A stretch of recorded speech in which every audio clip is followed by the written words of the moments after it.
Hello' everyone, আজি অলপ বেলেগ ধৰণৰ এটা লালমোহন বনোৱা হওক। খাবলৈ বিৰাটেই টেষ্টি হয় আৰু বনাবলৈও সহজ হয়। লালমোহনটো আপোনালোকে হোটেলৰ পৰা মানে মিল্ক পাউডাৰৰ হওক বা মাৱাৰ হওক সকলো ধৰণৰ লালমোহনেই খাইছে, কিন্তু কেতিয়াবা মানে ঘৰত থকা চাউল দি পেলাই লালমোহন খাই পাইছেনে বা ঘৰত থকা পিঠাগুড়িৰ লালমোহন খাই পাইছেনে? খাই পাইছে চাগে নিশ্চয়। যিসকলে খাইছে তেওঁলোকেতো ইয়াৰ টেষ্টটো জানেই, বহুতেই বেছি সোৱাদ লগা হয়। আজি তাৰে এটা ৰেচিপি আপোনালোকৰ মাজলৈ লৈ আহিছোঁ। নমস্কাৰ বন্ধু বান্ধৱীসকল, মই অন্য এটা ভিডিঅ'লৈ আপোনালোক সকলোকে স্বাগতম। লালমোহনটো বনাবৰ কাৰণে মই 1 বাটি চাউল লৈ লৈছোঁ। ঘৰত থকা নৰ্মেল চাউল বাটি এটাৰে। নৰ্মেল চাউল যিকোনো চাউল ল'লেই হ'ল, খালি বৰা চাউল নল'ব বা জহা চাউলো ল'ব নালাগে। জহা চাউলৰ মানে গোন্ধটো দি পেলাই লালমোহনটো মই ইমান ভাল নাপাওঁ, যদি আপোনালোকে ভাল পাই ল'ব পাৰে। এতিয়া মই প্ৰথমতে চাউলখিনি একদম ভালদৰে ধুই এখন চালনীত টুকি থ'লোঁ। আনফালে এটা কেৰাহীত মই চাউলখিনি অকণমান সময়ৰ কাৰণে ভাজি ল'ম, মানে চাউলখিনি যাতে আমি পাউডাৰ বনাব পাৰোঁ তাৰ কাৰণে। যদি আপোনালোকৰ তাত পিঠাগুড়ি থাকে তেতিয়াহ'লে আপোনালোকে এই প্ৰচেছটো নকৰি ডাইৰেক্ট পিঠাগুড়ি দি পেলাইও বনাব পাৰে, কিন্তু মোৰ ঘৰত আজি পিঠাগুড়ি নাছিলে, সেইকাৰণে মই চাউলখিনি ভাজি পেলাই পিঠাগুড়ি কৰি ল'ম। আৰু ইয়াত মই ল' টু মিডিয়াম ফ্লেমত চাউলখিনি 3 মিনিটমানৰ কাৰণে ভাজি ল'লোঁ। যেতিয়া 3 মিনিটমান হৈ গ'ল নহয়, ইয়াৰ চাউলৰ কালাৰটো অকণমান সলনি হৈ গ'ল আৰু হাতেৰে দুটামান চাউল ভাঙি চাইছোঁ, ধুনীয়াকৈ ভাঙা গৈছে। তেনেকুৱাতে মই চাউলখিনি উলিয়াই ল'লোঁ। অকণমান ঠাণ্ডা কৰি পেলাই মিক্সাৰত ইয়াৰ পিঠাগুড়ি বনাই ল'লোঁ। একদম ধুনীয়াকৈ পিঠাগুড়িখিনি বনাই লৈছোঁ। আপোনালোকে চালিও ল'ব পাৰে যদি অকণমান গোটা গুটি নিচিনা পায়, কিন্তু মোৰ পিঠাগুড়িখিনি একদম পূৰা মিহিন হৈ গ'ল, সেইকাৰণে মই চালি লোৱা নাই। আনফালে এটা কেৰাহীত মই 1 চামুচ ঘিউ মেল্ট কৰি লৈছোঁ। ঘিউটো মেল্ট হৈ যোৱাৰ লগতে মই ইয়াত পিচি থোৱা পিঠাগুড়িখিনি এড কৰি দিম। আৰু আপোনালোকে যদি পিঠাগুড়ি দি বনাইছে তেতিয়াহ'লে আপোনালোকে এইকণ সময়ৰ পৰা মানে ভিডিঅ'টো ষ্টাৰ্ট কৰিব পাৰে। পিঠাগুড়িখিনি আপোনালোকে এনেদৰে ভাজি ল'ব। প্ৰথমতে ল' টু মিডিয়াম ফ্লেমতে পিঠাগুড়িখিনি 1-1.5 মিনিটৰ কাৰণে ভাজি ল'ব লাগিব, যিহেতু আমি চাউলখিনি ভাজি লৈছিলোঁ। আৰু আপোনালোকৰ যদি পিঠাগুড়িটো কেঁচা হয় তেতিয়াহ'লে আপোনালোকে পিঠাগুড়িখিনি একদম ভালদৰে ভাজি ল'ব। মোৰ পিঠাগুড়িটো যিহেতু মানে ভাজাই হয়, কাৰণ মই চাউলখিনি ভাজিয়ে লৈছিলোঁ, সেইকাৰণে মই 1 মিনিটমানৰ কাৰণে পিঠাগুড়িখিনি ঘিউখিনিত মিলাই ল'লোঁ মানে। আৰু এতিয়া মই যোনটো বাতিৰে চাউল লৈছিলোঁ সেইটো বাতিৰে 1 বাতি মই গাখীৰ লৈ ল'লোঁ আৰু লগতে 1 বাতি মই পানী লৈ লৈছোঁ। আপোনালোকে ইয়াত অকল গাখীৰো ল'ব পাৰে, মানে 1 বাতি পিঠাগুড়িৰ কাৰণে 2 বাতি গাখীৰৰ প্ৰয়োজন হয়। গাখীৰ যদি লয় গাখীৰ ল'ব পাৰে, পানী যদি লয় পানী ল'ব পাৰে।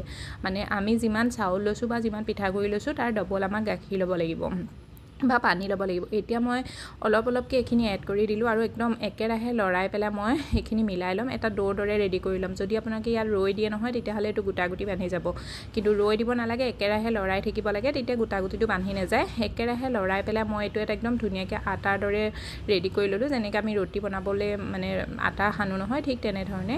দেখিছেনে? 1-1.5 মিনিটমান সময় লাগে এই প্ৰচেছটো কৰিবলৈ, আৰু ল' ফ্লেমতে এইখিনি কৰিব লাগে। ল' টু মিডিয়াম ফ্লেমো কৰিব নালাগে বা হাই ফ্লেমো কৰিব নালাগে। এতিয়া মই এইখিনি উলিয়াই ছাইড কৰি থৈ দিম আৰু অলপ ঠাণ্ডা হ'বলৈ দিম। আনফালে মই এটা বাচনত 2 বাতি চেনি লৈ লৈছোঁ। ইয়াৰ জোখটো একদম পূৰা ধ্যান ৰাখিব লাগিব। যোনটো বাতি আপোনালোকে চাউল লৈছে বা পিঠাগুড়ি লৈছে সেই বাতিটোৰে বা সেই বাচনটোৰেই আপোনালোকে চেনিটো ল'ব লাগিব। মই এই যোনটো বাতিৰে মই চাউল লৈছিলোঁ সেইটো বাতিৰে মই 1 বাতি চাউল লৈছিলোঁ, সেইটো বাতিৰে মই 2 বাতি গাখীৰ লৈছিলোঁ, মানে 1 বাতি গাখীৰ আৰু 1 বাতি পানী লৈ লৈছিলোঁ। লগতে এতিয়া মই সেইটো বাতিৰে 2 বাতি চেনিও লৈ লৈছোঁ। 2 বাতি চেনিৰ কাৰণে 2 বাতি পানীয়ে এড কৰি দিছোঁ আৰু এইখিনি আমি ল' ফ্লেমত সিজাই ল'ম। ফ্লেভাৰৰ কাৰণে মই ইয়াত কেশৰ এড কৰিছোঁ, ইয়াৰ জেগাত আপোনালোকে ইলাচি পাউডাৰ এড কৰিব পাৰে। আৰু চাচনিখিনি 2 মিনিটমান এনেদৰে বইল কৰি ল'লেই হৈ যায়, বহুত বেছি ইয়াৰ তাঁৰ আহিব নালাগে। কিন্তু হাতে এনেকৈ চাব, যদি অকণমানকৈ চিপচিপা হৈ পেলাই এডাল লাইন টানি যায় নহয় তেতিয়াহ'লে জানিব একদম চাচনিটো আমাৰ ৰেডি হৈ গ'ল। মানে ক'বলৈ গ'লে 1 তাৰৰ চাচনিৰ প্ৰয়োজন হয় আমাক। আৰু ইয়াত মোৰ চাচনিখিনি ৰেডি হৈ গ'ল। এতিয়া মই চাচনিখিনি অকণমান ছাইড কৰি থৈ দিম যাতে অকণমান ঠাণ্ডা হৈ যায়। আৰু আনফালে মোৰ আটাখিনিও ঠাণ্ডা হৈ গ'ল, মানে পিঠাগুড়িখিনিও। এতিয়া মই হাতেৰে ভালদৰে চুব পৰা হৈ গ'লোঁ পিঠাগুড়িখিনি। এইখিনি মই এটা ডাঙৰ বাচনলৈ ট্ৰান্সফাৰ কৰি ল'ম। মোৰ যিহেতু প্লেটখন সৰু হৈ গৈছিলে, আৰু ডাঙৰ বাচনত ট্ৰান্সফাৰ কৰাৰ পিছত মই এইখিনি হাতে একদম ধুনীয়াকৈ মঠি ল'ম। 2 মিনিটমানৰ কাৰণে হাতে একদম ধুনীয়াকৈ মঠি ল'ব লাগে, যাতে ইয়াৰ লাৰুটো বান্ধোতে আমি লাৰুটো কোনো কাৰণতে মানে কিনাৰত ফাটা চিটা হ'ব নালাগে। হাতত অকণমান তেল সানি লৈছোঁ চিকনা কৰিবৰ কাৰণে, আৰু তেল সানি এই লালমোহনকেইটা আমি ৰেডি কৰি ল'লোঁ। আৰু দেখিছেনে এইকেইটা কিমান ধুনীয়া হৈছে, কেনিও ফাটা চিটা কোনোফালে নাই। যদি লালমোহনটো ফাটা থাকে মানে অকণমান হ'লেও দাগি থাকে নহয় তেতিয়াহ'লে তেলত যোৱাৰ লগতে এইটো ফাটি যাব। আনফালে মই তেল গৰম কৰি লৈছোঁ। তেলটো একদম ল' টু মিডিয়াম ফ্লেমত, মানে কুহুমীয়া গৰমতকৈ অকণমান বেছি গৰম কৰিছোঁ, আৰু অকণমান চেক কৰি চাম। যদি কিনাৰত এনেকৈ ফুট আহি যায় তেতিয়াহ'লে আৰু জানিবলৈ তেলটো একদম পাৰফেক্ট জোখৰ হয়। ল' ফ্লেমতে মই এইখিনি এতিয়া কালাৰ চেঞ্জ হোৱালৈকে ফ্ৰাই কৰি ল'ম। লালমোহনখিনি এড কৰি পেলাই 1 মিনিটমানৰ কাৰণে লৰাব নালাগে। 1 মিনিটমানৰ পিছত এইখিনি চামুচ এখন দি লৰাই দিব লাগে। আৰু যদি আপোনালোকে লগতে লৰাব বিচাৰে তেতিয়াহ'লে কেৰাহীটো এনেকৈ ধৰি পেলাই লৰাই দিব। আৰু ইয়াত আপোনালোকে লালমোহনৰ কালাৰটো নিজৰ হিচাপ অনুসৰি কম বেছি ৰাখিব পাৰে। যদি আপোনালোকে বহুত বেছি ডাঠ কালাৰটো ভাল পায় তেতিয়াহ'লে এইখিনি 4 মিনিটমানৰ কাৰণে ফ্ৰাই কৰি ল'ব। কিন্তু মই বহুত বেছি ডাঠ কালাৰ বিচৰা নাই, কাৰণ মোৰ ছোৱালীজনীয়ে মানে বহুত বেছি ডাঠ কালাৰ ভাল নাপায়।